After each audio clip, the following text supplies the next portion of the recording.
जैसे त्योहार का पर्व है तो लोकतंत्र में सबसे बड़ा महापर्व कोई होता है वो चुनाव का होता है। 5 प्रदेशों में चुनाव का महापर्व है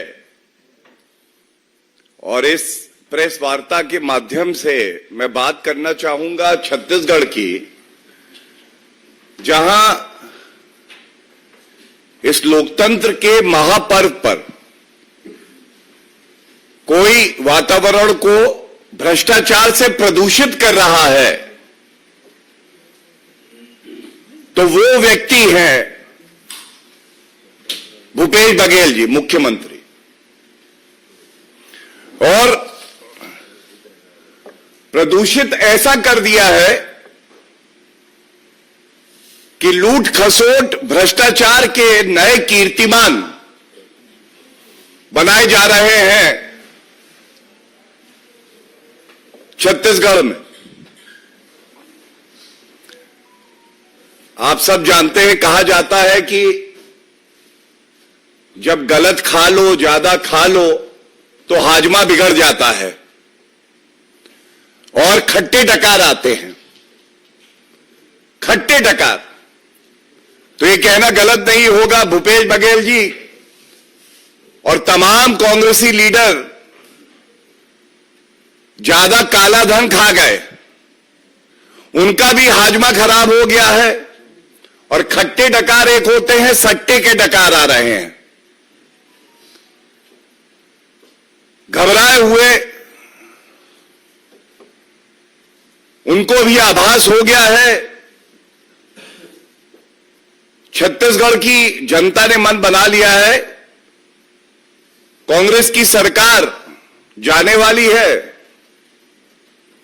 और यह कहना गलत नहीं होगा कि भूपेश बघेल के दिन भी अब मुख्यमंत्री के तौर पर कुछ ही बचे हैं, लेकिन क्या उनको एक नया स्थान मिलने जा रहा है? ये जो घोटाला उन्होंने कराया है हजारों करोड़ रुपए का, अब तो अभियुक्त कह रहे हैं कि 508 करोड़ रुपए, 508 करोड़ रुपए भूपेश बघेल ने लिया। यह इसलिए चिंताजनक है कि जिनको जनता की सेवा करनी थी वो मेवा खा रहे थे और गांधी परिवार की सेवा करने में लगे थे। बताते हैं कि एक जूस बेचने वाला, जिसके तार भूपेश बघेल से जुड़े हैं, यह व्यक्ति हजारों करोड़ रुपए का आज मालिक बन जाता है। ऐसा जूस बेचा कि जनता का खून चूस रहे हैं। और इसीलिए आज जब प्रधानमंत्री जी ने जनता के मन की जो बात थी, जो चिंता प्रकट करी है, वो बात मैं आपके समक्ष जरूर रखना चाहूंगा। और अब बताया जा रहा है कि महाराष्ट्र में भी एक एफआईआर हो गई है और ये छत्तीसगढ़ तक घोटाला सीमित नहीं है। ये घोटाला गांधी परिवार की तिजोरी कैसे भरनी है और विभिन्न प्रदेशों में कैसे कांग्रेस पार्टी की फंडिंग होनी है, वो भी इसी घोटाले के साथ की जा रही है। पहला प्रश्न जो छत्तीसगढ़ की जनता पूछ रही है, हर नागरिक पूछ रहा है, गांधी परिवार के नेता, साथ साथ कांग्रेस पार्टी के अध्यक्ष मल्लिकार्जुन खड़गे जी गाजा पे बोल रहे हैं, लेकिन उनके मुंह से एक शब्द नहीं फूटा।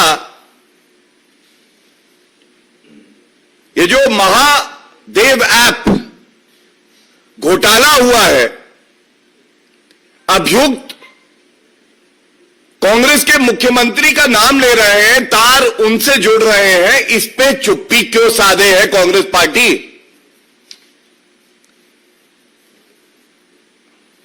भारतीय जनता पार्टी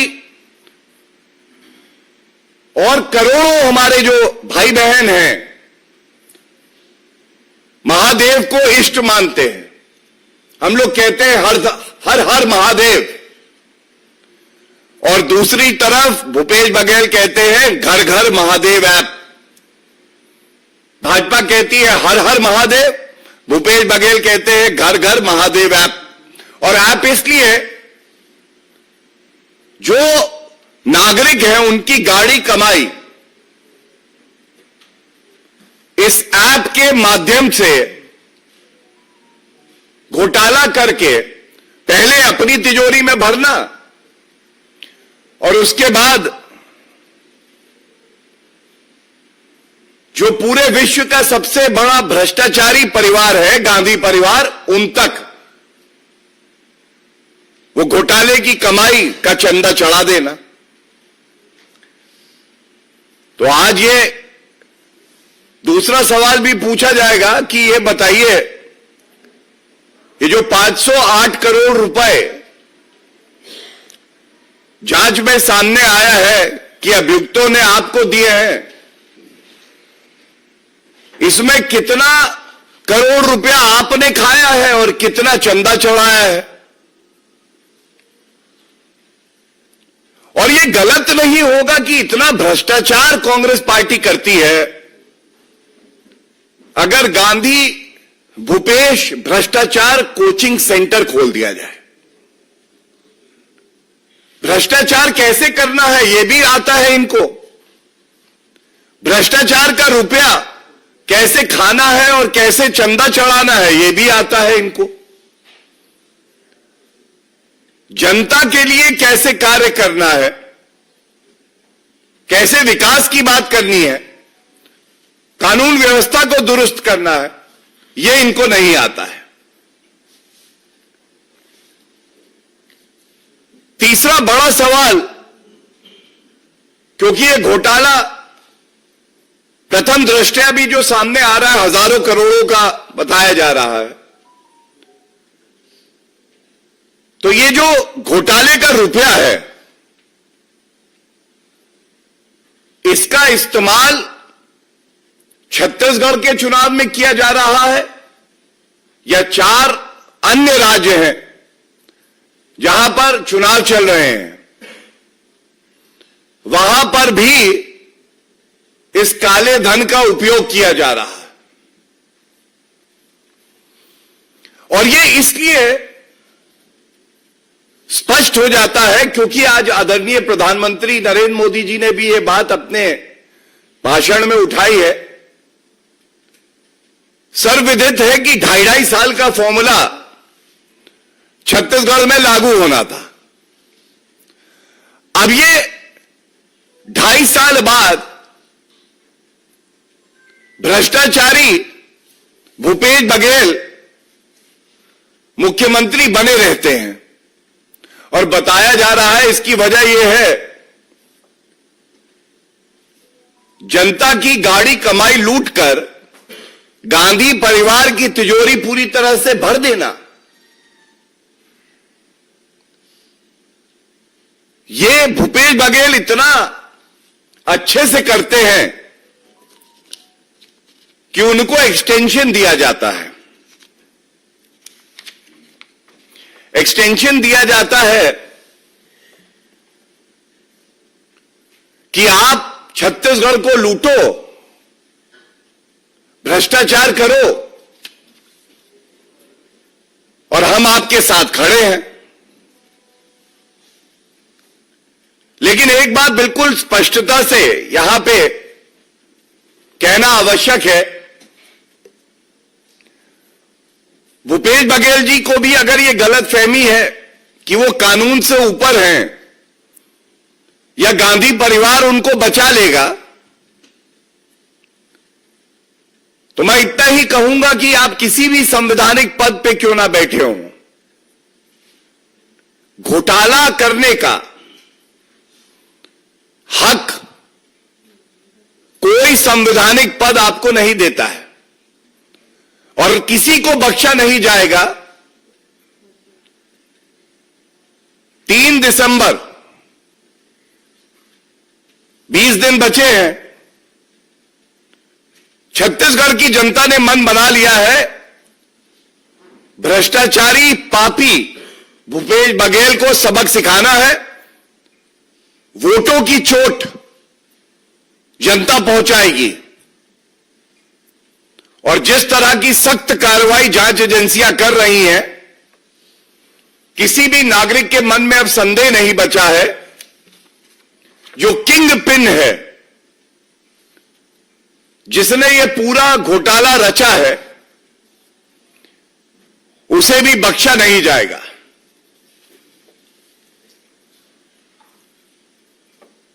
इस बात की पीड़ा जरूर होती है कि कांग्रेस पार्टी का चरित्र बन गया है कि वो हिंदुओं की भावनाओं को आहत करे, ठेस पहुंचाए और इस पूरे घोटाले के किंगपिन भूपेश बघेल हैं। अब ये बिल्कुल प्रतीत हो चुका है, सामने आ गया है और नाम भी इन्होंने चुना तो महादेव के नाम पे चुना, जिससे कि हिंदुओं की भावनाएं आहत हो। ऐसे में इतना ही कहेंगे कि अब महापर्व में जनता आपको ऐसा सबक सिखाएगी। ये जो नोटों की गड्डियां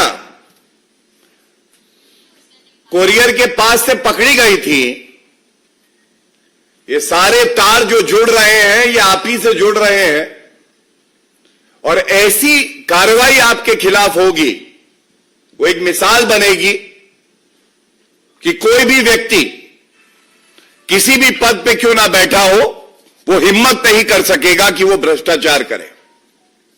बहुत बहुत धन्यवाद। कोई अगर प्रश्न हो इस मुद्दे पे तो हाँ जी प्लीज। ईडी ने ये सब सारी कार्रवाई की है, तो क्या ईडी बहुत जल्द अरेस्ट कर सकती है क्या उनको, आपको ऐसा लगता है? देखिए, मैं इतना ही कहूंगा कि जांच एजेंसी अपना काम कर रही है और भारतीय जनता पार्टी का प्रवक्ता होने के नाते इस पे मैं टिप्पणी करूं, ये तो कतई उचित नहीं है। लेकिन पिछले 9.5 साल में हमने ये जरूर देखा है, कई संवैधानिक पदों पे बैठे हुए व्यक्तियों को, जो परम पापी थे, ये गुमान हो गया था कि अगर मैं भ्रष्टाचार भी करूंगा तो मुझे पकड़ा नहीं जाएगा और चुनौती देते थे टीवी पे आके, भ्रष्टाचार किया है तो पकड़ के दिखा दो। अब बताते हैं कि वो भ्रष्टाचारी खून के आंसू रो रहे हैं, उनको कानून की ताकत पता चल रही है। एक ईमानदार जांच एजेंसी और सरकार में कितनी ताकत होती है ये भी पता चल रहा है। इसीलिए बताया यह भी जा रहा है कि भूपेश बघेल भी कांपते हुए, डरते हुए आजकल अपने दिन उंगलियों में गिन रहे हैं और जल्द ही मुझे लगता है कि उनको भी पता चलेगा कि कानून की ताकत क्या होती है। धन्यवाद।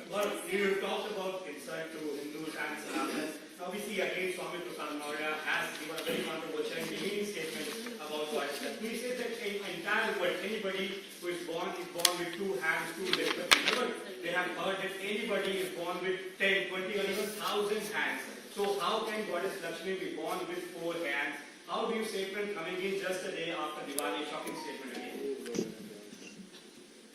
देखिए, तुष्टीकरण की राजनीति करते करते ये लोग इतने अंधे हो गए हैं, चाहे वो कांग्रेस पार्टी हो, चाहे समाजवादी पार्टी हो, टीएमसी हो, जितने भी इंडी अलायंस के घटक दल हैं, इनका केवल एक ही काम है, हिंदू देवी देवताओं के खिलाफ अपशब्द कहो, भावनाओं को ठेस पहुंचाओ। और दुख की बात यह है कि जो इनके सर्वोच्च नेता हैं, उनके मुंह में दही जम जाती है और वो एक शब्द नहीं बोलते हैं कि इस नेता का जो वक्तव्य आया है, इसकी हम निंदा करते हैं। तो ये माना जाएगा कि उन्हीं के इशारे पे इस तरह के वक्तव्य दिए जाते हैं। और अभी कल ही की बात है, एक और कांग्रेस के नेता है जिन्होंने कहा यह बात। उन्होंने कहा कांग्रेस पार्टी हिंदू देवी देवताओं से नफरत करती है, यह हर कोई जानता है।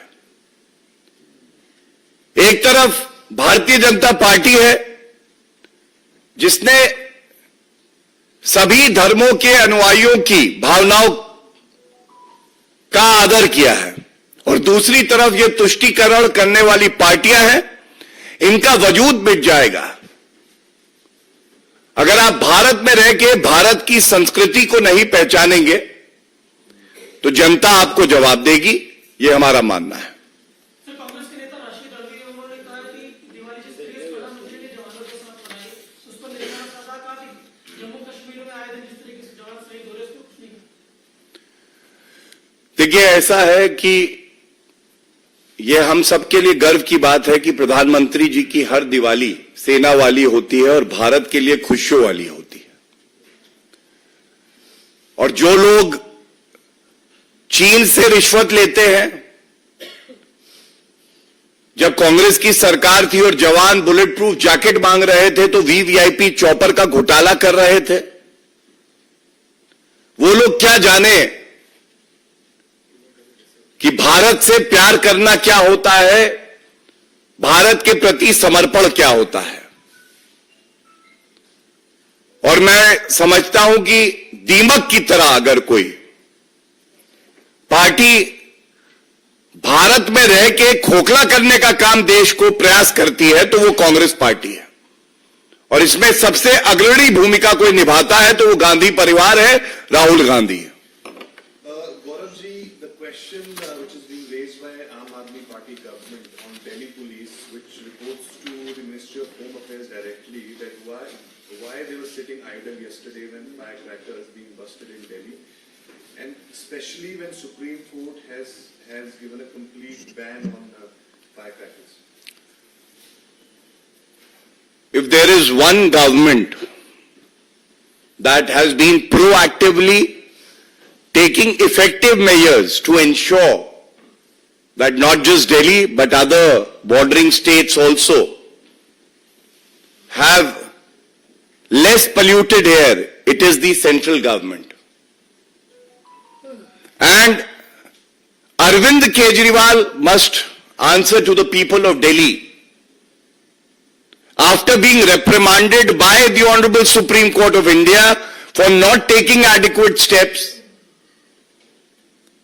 that does he recall his own statement that he had made on 3rd of November 2022, asking the citizens of Delhi for one more year, after which they would have cleaner air in Delhi. We all know Arvind Kejriwal is a living example of a corrupt chief minister and an inefficient chief minister who is not bothered about the well-being of the citizens of Delhi. He is only interested in making money, and thus I challenge Mr. Arvind Kejriwal ji to deny the statement I am making from this platform that when superficially the lawyers of his government proposed the odd even scheme also, the Honorable Supreme Court very clearly made an observation that this is nothing but an eyewash. It clearly reflects that the Honorable Supreme Court also came down heavily on the Chief Minister Arvind Kejriwal and the elected government of Delhi. आम आदमी party ये कह रही है छत्तीसगढ़ को लेकर के हाँ जी, आपने कहा कि 2.5 साल का फॉर्मूला तय हुआ था, कैसे पहुंचा रहे थे, इसलिए उन्होंने 5 साल का रिव्यू कर लिया, तो 2.5 साल में दूसरे कौन आने वाले हैं, कैसे नहीं पहुंचा। नहीं, देखिए, सबसे ज्यादा जागरूक तो पत्रकार होते हैं। आप ही के माध्यम से ये खबरें आई थी, और मैं इतना ही कहूंगा, आज जो मुद्दा है, जनता की झोली भरनी थी भूपेश बघेल जी को, वो तो किया नहीं, गांधी परिवार की तिजोरी पूरी भर डाली। और तिजोरी ऐसी भरी कि गांधी परिवार ने भी कहा कि भाई तुम ही बने रहो, जो तुम्हें मंथली कलेक्शन का नंबर देते हो उससे ज्यादा घोटाला तुम करते हो। और कांग्रेस पार्टी में किसी भी बड़े पद पर बने रहने के लिए एक ही योग्यता चाहिए, घोटाला कर, गांधी परिवार की तिजोरी भर। धन्यवाद। दिल्ली के प्रधानमंत्री ने कहा है कि बीजेपी के नेताओं ने जानबूझ के दिवाली के दिन लोगों को प्रोवोक करके टारगेटेड पटाखे छुड़वाए। देखिए, सबसे पहले तो अरविंद केजरीवाल जी को, जो समझते थे कि पढ़े लिखे मुख्यमंत्री हैं, वो अरविंद केजरीवाल जी पढ़ाई लिखाई, संविधान, जनता से बहुत दूर है। सर्वोच्च न्यायालय में जब सुनवाई हुई हवा प्रदूषण को लेकर दिल्ली की और तमाम और प्रदेशों की, तो फटकार लगाई गई एक निठल्ले, निकम्मे मुख्यमंत्री अरविंद केजरीवाल को और उनकी सरकार को।